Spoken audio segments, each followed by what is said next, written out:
오늘은 적그리스도 표에 대해서 말씀드리겠습니다. 그 이유는 지금 어떤 목사들이 적그리스도의 표를 받지 말라고 한국에서도 그렇고 서울역 앞에 그 다음에 이곳에도 지금 목사들이 가르치고 있는 것 같습니다. 특히 어저께 제가 그 CD를 요한계시록 9장을 가리키는 여기 LA의 등대교회 이상남 목사가 그 적그리스도의 표를 받지 말라고 이렇게 설교하는 걸 듣고 굉장히 위험하기 때문에 오늘 그거에 대해서 성경적으로 말씀드리려고 합니다. 첫째, 성경에서는 앞으로 야곱의 고난기간 7년 대환란이 올 거라고 말씀하십니다. 그 7년 대환란 때에는 적그리스도의 왕국이 설립되고 그 적그리스도가 그리스도로 가장해서 많은 사람들이 그 적그리스도를 숭배한다고 했습니다. 자, 그 적그리스도가 컨트롤할 때 만약에 그 적그리스도 표를 받는 사람들은 영원히 저주받게 되는 것입니다. 요한계시록 13장에 보면 16절 그가 모든 자, 즉 작은 자나 큰 자, 부자나 가난한 자, 자유자나 종이나 그들의 오른손이나 이마에 표를 받게 하고 그 표나 그 짐승의 이름이나 그의 이름의 숫자를 지닌 사람을 제외하고는 아무도 사거나 팔 수 없게. 지혜가 여기에 있으니 지각이 있는 자는 그 짐승의 숫자를 헤아려보라. 그것은 한 사람의 숫자이니 적그리스도 사람으로 나타나죠. 그의 숫자는 666이니라. 그래서 많은 사람들이 666 적그리스도 표. 그 표가 그 오른손이나 이마에 표를 준다. 이렇게 성경적으로 얘기하고 있죠. 자, 이것이 왜 위험하냐?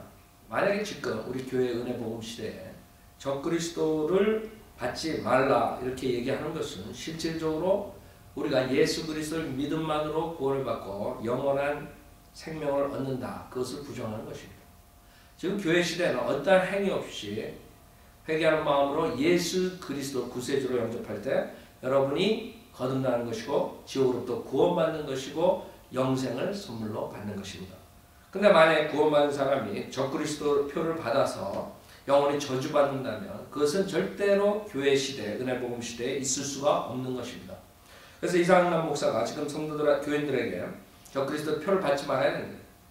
지금 그 한국일보에 나왔던 예를 들었습니다. 정부에서는 이민자들, 불체자들 문제를 해결하기 위해서 앞으로 불체자들을 영주권 주는 대신 모든 사람들이 이 생체 칩을 바이오 칩이죠. 그것을 받게 해야 된다. 왜냐하면 미래에 불체자들이 더 생길 때 그것을 막을 수가 있다. 그것만이 불체자가 생기지 않는 방법이다. 막을 수 있는 방법이다. 지금 이렇게 주장했습니다. 그렇게 주장하고 그것을 지금 통과시키려고 그러는데 그 얘기를 하면서 이상남 목사가 그렇기 때문에 우리는 그 적그리스도의 표를, 그 생체 칩을 그런 것들을 받으면 안 된다. 이렇게 말하는 것입니다. 그 교인들은 얼마나 혼동되겠습니까? 왜냐하면 그것이 만약에 실질적으로 이루어지면 그 안에 있는 사람들은 어떻게 되겠습니까? 자, 우리가 알아야 되는 것은 교회 시대에는 절대로 적그리스도 표를 받을 수가 없는 것입니다.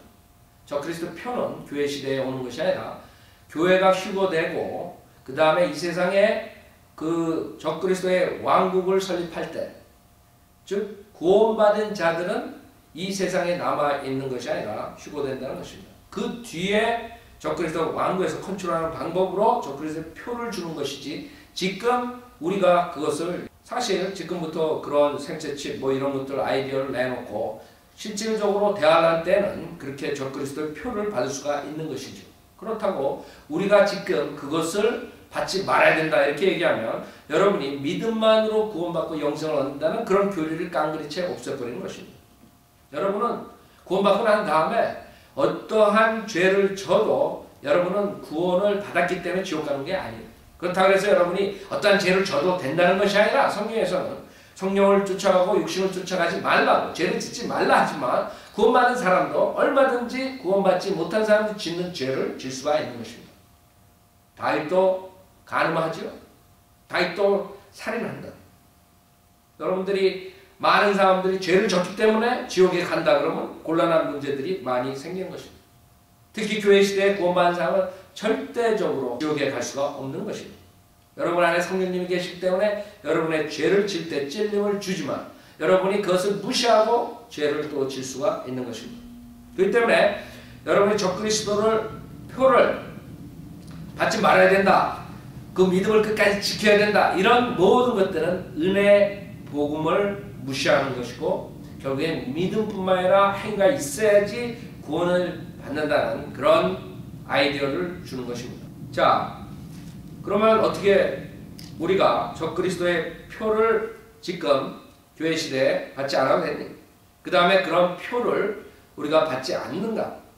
줄 수도 없는가? 그런 것을 어떻게 알 수 있는가? 우리가 대환란 전에 휴거되는가? 우리가 그 적그리스도의 표와 적그리스도에 대한 그런 것을 염려해야 되는가? 그것은 성경이 분명하게 그러지 않아도 된다고 말씀하고 계십니다. 데살로니가전서 5장 9절을 보면 이는 하나님께서 우리가 진노를 받도록 정해 놓으신 것이 아니라 우리 주 예수 그리스도를 통하여 구원을 받게 하셨기 때문에 여러분이 진노를 기다리라는 말을 성경에서는 하지 않았습니다. 교회 시대 구원받은 사람들은 우리의 복된 소망인 예수님께서 오셔서 우리를 산채로 데려가는 것을 원하고 있죠. 데살로니가전서 4장 13절에 형제들아 잠든 자들에 관해서는 너희가 모르게 되는 것을 원치 아니하노니 이는 너희가 소망이 없는 다른 사람들과 같이 슬퍼하지 않게 하려는 것이라. 예수께서 죽었다가 다시 살아나신 것을 우리가 믿는다면 그와 같이 하나님께서는 예수 안에서 잠든 자들도 그와 함께 데리고 오시리라. 무슨 말이에요? 예수를 믿고 죽은 자들, 왜 잠들다고 표현하죠? 나중에 우리가 부활하기 때문에 주님께서 잠들었다 그럽니다. 몸의 부활, 실질적인 몸의 부활이 예수님과 같은 영광된 몸을 갖는다는 것을 성경에서 가르치죠. 그래서 예수 안에서 잠든 자들도 그와 함께 데리고 오시리라 했어요. 지금 예수 믿고 죽은 사람은 몸은 흙으로 들어갔지만 혼은 지금 예수님과 같이 있죠. 그때 예수님께서 그 혼을 데리고 오신다는 것입니다. 15절에 우리가 주의 말씀으로 너에게 이것을 말하노니 주께서 오실 때까지 살아남아 있는 우리가 잠들어 있는 자들보다 별당. 왜냐하면 16절에 주께서 호령과 천사장의 음성과 하나님의 나팔 소리와 함께 하늘로부터 친히 내려오시리니 그러면 그리스도 안에서 죽은 자들이 먼저 일어나고 그리고 나서 살아남아 있는 우리도 공중에서 주와 만나기 위하여 그들과 함께 구름 속으로 끌려 올라가리니 그리하여 우리가 영원히 주와 함께 있으리라. 즉 우리는 지금 그 대환란을 기다리는 게 아니라 하나의 진노를 기다리는 것이 아니라 지금 예수님께서 공중에 재림하셔서 우리를 데려가는 것을 기다리고 있습니다. 그래서 고린도전서에서 우리가 눈 깜짝할 새에 썩지 않으면 몸이 썩을 몸이 썩지 않으면 몸으로 바뀌고 죽을 몸이 죽지 않으면 몸으로 바뀐다고 말씀하고 계시는 것입니다. 그래서 절대로 여러분은 대환란을 통과하지 않고 적그리스도의 표에 대해서 걱정을 하지 않아도 되는 것입니다. 그러면 왜 대환란 때 적그리스도의 표를 받게 되느냐? 그것은 성경을 변개시켰기 때문에 사탄이 그 변개된 성경을 보게 되면 여러분이 혼동이 되고 많은 사람들이 표를 안 받아야 되지만 결국에는 그 변개된 성경은 오히려 적그리스도의 표를 받도록 권장하기 때문에 대환란 때 많은 사람들이 적그리스도 표를 받게 되는 것입니다. 지금 요한계시록 13장에서 적그리스도 표에 대해서 얘기하죠. 바로 14장에 또 표가 나옵니다. 그 표는 뭐예요? 그것은 하나님께서 주시는 것입니다. 14장 1절에 보면 또 내가 쳐다보니 보라 어린 양이 시온산 위에 서 있고 그와 함께 14만 4천 명이 있는데 그들의 이마에는 그의 아버지의 이름이 쓰여 있더라. 즉 적그리스도의 표만 나오는 게 아니라 아버지의 이름이 그 구원받은 자들의 이마에 있다는 것입니다. 그렇게 되면 적그리스도의 왕국에 들어가가지고 혼동이 일어나는 거죠. 자, 아버지의 이름. 그럼 아버지의 이름은 우리가 분별할 수 있어요. 적그리스도는 그리스도로 나오는 거죠. 어린 양으로 나온단 말이에요. 근데 킹제임 성경에서는 아버지의 이름이라고 냈는데 개역성경, 변개된 영어 성경 모든 성경들은 거기에 어린 양의 이름이 더해졌습니다. 무슨 말이냐면 첨가가 돼가지고 어린 양의 이름을 받을 수가 있다. 그래가지고 결국엔 적그리스도의 표를 받게 되는 것입니다. 그래서 개역성경을 읽어보면 여러분이 지금 한국교회에서 쓰는 것입니다. 개역한글판 성경 14장 1절에 보라 어린 양이 시온산에 섰고 그와 함께 14만 4천이 섰는데 그 이마에 어린 양의 이름과 그 아버지의 이름을 쓴 것이 있도다. 지금 킹제임 성경에는 그들의 이마에는 그의 아버지 이름이 쓰여 있다고 그의 아버지 이름만 얘기하는데 개역성경 변개된 성경에서는 어린 양의 이름과 그의 아버지의 이름이라고 했어요. 무슨 말이에요? 대환란 시대에 많은 사람들이 그 어린 양의 이름을 받아도 된다 그래가지고 받는 것이 결국에 어린 양 예수 그리스도를 모방한 적그리스도의 표를 받게 되는 것입니다. 그래서 여러분들이 절대로 지금 그런 목사들한테 혼동될 필요가 없고 여러분은 휴거를 기다리고 있습니다. 그다음에 적그리스도는 대환란을 통과한 구원받지 못한 사람들이 대환란을 통과할 때 걱정하는 것이고 그때 상당한 사람들은 변경된 성경으로 적그리스도의 표를 받게